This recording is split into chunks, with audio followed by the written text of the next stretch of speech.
Welcome back to Quincy Bowl TV. Thank you so much for joining me. Appreciate you. Today, we're just going to focus on the EPL matches that is coming through. We're going to go over a few of the matches. There are some serious matches coming up that means a lot to teams. Of course, we're going to discuss Liverpool as always. So let's start with the Liverpool news, which is that everybody seems to be okay. I think Bobby is the one that he had a knock, so he might not be available. I'm not sure yet. I need to do more research on that. When it comes to Thiago, when he was asked, Klopp said he ripped his pants. But other than that, we don't have that many people that are injury serious that is going to take him out. Right now, the team, if you want to be in the starting lineup, you just have to basically prove that you deserve to be in the lineup. And right now, the lineup is sick. I mean, we got basically two-man team, and everybody is on the same IQ, on the same path that they want more trophies. So we play Everton. Is a Merseyside derby. It's gonna be crazy.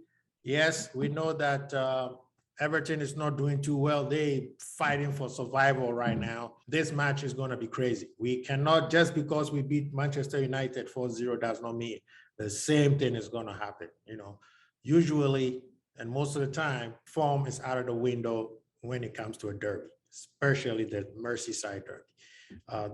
Everton is fighting for their life. So they're going to be physical. I'm expecting them to be very physical. They're going to try their best not to lose, because they can get away with a point. They came back one goal down against Leicester City, and they got away with a point. So that's not what they're looking for, but they know trying to play Liverpool at Liverpool's game, they're going to lose. It's going to be match set over before midday. But the fact that they still can win a couple of matches says that they do not have to win.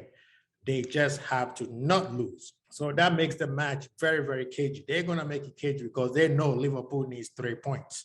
They will practically or basically just park the bus and see if they could steal a point. They're going to be physical, try to play dirty, try to get us off our game. I'm expecting that. But I think that Liverpool right now are on a whole different level where they don't play those little games anymore. They focus. Liverpool is focused. We saw what happened against Manchester United. We discussed it on LFC Vibes on Tuesday. We don't need to go back into it, even though I want to dig it in when it comes to Manchester United. But we keep going. Every match is a final. And Sunday, it's another final. And the fact that City won their match against Brighton, which I don't know what Brighton was doing. You got away with 2 or 3 mistakes that could have cost you guys the match, and then you let them score the goal off a counterattack. A chance that you guys had, and then you played them very well. And as I say, City right now is a little bit knackered. They're tired. And the fact that Liverpool went over them, they wanted to score so fast, and Brighton made it very hard for them. And they were kind of nervy a little bit. The fans were very nervy, things were very cagey. But that mistake cost Brighton. And then after that, the floodgates were open. They got away there very comprehensively, 3-0. So they're back on top. Saturday, they go first. They play, who is City playing? City is playing Watford. So Watford is fighting for their life. If they lose, I believe if they lose, it's almost game, set, and match. So they're going to try their best not to lose. Like I said, we don't need you to beat City. If you beat it, great. But we don't need you guys to beat it. Just draw. Liverpool have to win. City can draw because the matches they have coming, they can draw. If they draw, they know that it's over. But we still got Tottenham. We still got Everton. We still got Newcastle. I think we have Wolves. And we still have Aston Villa. These are pretty tough matches. So we cannot afford to drop any more points. At one point, we could have dropped 4 points, but we basically won all the games and we dropped 1 point. So we can't drop any more points anymore. But at the lineup itself, that is going to happen on the weekend. If I were to speculate, we know for sure Alisson will be there. I still see Trent playing. I think Ibu will be back because VVD. I can see Tsimikas maybe getting a run. Maybe I can see Tsimikas getting a run because of the Villarreal match that's coming up next week. So I could see Tsimikas coming in, giving Robo a break. And then, or even Trent, you never know. Klopp might put Gomez there. Trent, Klopp might put Gomez there and just have VVD and Ibu. I could see 3 changes from the back 4 just to get them fresh for Villarreal. Because Villarreal, we're going to run. It's going to be a tough match. These guys are very strong defensively. So I think my alternate lineup is Gomez, Ibu, VVD, and Tsimikas. The midfield, yes, what's the name? Fab will be there. Henderson will be there. And then Keita, because we got to rest Thiago for the Villarreal match. And then if there's some changes to make, I could see Milner and Jones coming in, or even possibly Ox. Now, on the front 3, Salah will be there, Mane will be there, but this time I think it's going to be Jota instead of Diaz. I think it's going to be Jota and Diaz. It's going to be Jota, Mane, and Salah. And then if we are winning the match, then of course he will bring in Diaz. I don't know if Bobby will be ready. I think that's very too close, but we got Origi. Origi always score a goal against Everton. So I won't be even surprised that Origi is throwing in there. Even Minamino might get it right. Right now, it's very hard to predict who Klopp is going to pick. It's so hard. So I don't even spend too much time with it. Right now, the team is so big. We have so much depth at every position. He could change the entire team and we will be fine. So that's what I'm going with. But let's talk about the rest of the league, who kind of matches, because there's some big bangers coming up, especially the first match right away on the weekend is Arsenal versus Manchester United. They're fighting for 4th place. Manchester would like to, shake off that the bad whooping that they got a couple of days ago. But let's talk about Man U a little bit. Today we heard that Eric Ten Hag has taken is going to be the new manager for Manchester United. He agreed, and I'm going that route between him, him and Poch. And I believe if they'd gone to Poch, that would have been Alex Ferguson still pulling the strings. And now that they're going to Ten Hag, I think it's going to be, I think right now the Manchester United board or the owners or the hierarchy have decided that it's time Alex Ferguson doesn't have influence on team aspect anymore. Maybe when it comes to the fans, he will be the one that will counsel. But other than that, because today they also said the 2 senior scouts, they fired them.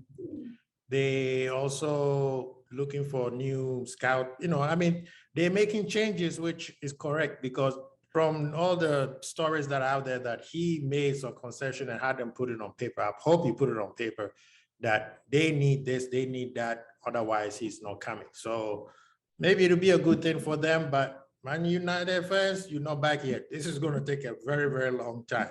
So, it's at least congratulations on your new coach. And of course, also Ralph is probably going to stay. And if they keep Ralph is going to make a big difference out there. Ralph is a football brain. Eric Ten Hag is also a football brain. So they're going to be working together very, very well. And if Ferguson's influence is moved out of the way, I promise you that Manchester will be coming back way stronger, faster than if they were to still have some of these old people still out there trying to pull strings. So it's let's see what happens, but don't say that you're back. As long as there's Pep and Klopp up in EPL, nobody's back. But that's much Arsenal and Man U. I think that Arsenal is the favorite because they play much better. You saw what they did to Chelsea. Arteta decided to play Nketiah at top instead of Lacazette, and they played very well. They were tired of losing. They had lost 3 games on the bounce. So this was a good way to show Man U, who's also not playing very well, that we mean business. And if they win this match, they literally just have to beat Tottenham on the North London Derby to make it to top 4. So this is an exciting match. This is a very, very exciting match. Leicester City versus Aston Villa is on tap. Hey, Gerard, your team is not doing well, man. You need to step up. If you want to be Liverpool next manager, you got to show us something. I'm sorry, your team is way too good for you to be hanging around the bottom. They are not consistent at all. They play well, but they can't score. And you got a lot of good strikers. City, Watford. Like I said, Watford, we just need you to take 2 points from City. That's all you need to do. 2 points. Norwich, Newcastle has, they not joking. If this, they're going to be a problem. They're going to be a problem. Eddie Howe has done very, very well, especially where they were when he got there. Now look at them in the mid-table. That's very, very good. Norwich caused a problem because they gave Manchester United a lot of problem. Brentford and Spurs, it's going to be exciting. Spurs is not going to get it easy. And the Spurs also needs to win because if they lose, they'll be hanging on the thread in terms of 4th place. So Brentford is also an energetic team. They could be a problem for people. You saw what they did to Chelsea. On Sunday, you got Brighton and Southampton, Burnley and Wolves. Burnley is beat Southampton today 2-0. So they also hold it on for dear life. That's why it's going to make the Merseyside derby so entertaining because Burnley is trying to crawl themselves out of this. Chelsea and West Ham, hey, London derby, man, this is going to be exciting. West Ham plays well when they don't play a Thursday match, and they didn't play in any Europa match this week. Chelsea, be careful. It's going to be exciting. Of course, Liverpool and Everton. Monday, we got Crystal Palace and Leeds. I think Crystal Palace players are starting to 1, 2, 3 Cancun. They've done well all season. So Leeds are also in danger of getting dragged into this relegation battle, but Coach Jesse Marsch is doing very well. So let's keep going. And then on Thursday, there's the made-up match that is between Manchester United and Chelsea at Old Trafford. It's going to be great because that is going to decide where Manchester is going to be falling to, especially depending on how they play Arsenal. And Chelsea can't lose because they are only 5 points ahead of Arsenal and Tottenham. So things could get really dicey. Anyway, guys, thank you so much. I appreciate you all. Enjoy your weekend. Be safe out there. Enjoy the matches. It's going to be fun. We'll be back on Sunday and then chop it up with you on the reviews and see what happened. And also, probably preview the Crystal Palace and Leeds match. So, guys, thank you so much. Please share, subscribe, like, notification bell. Thanks to the people who have joined us recently. We saw a little uptick. Thank you so much on the south side of the game. But thank you. Please be safe. Quasi Bold, Archie, peace, squad.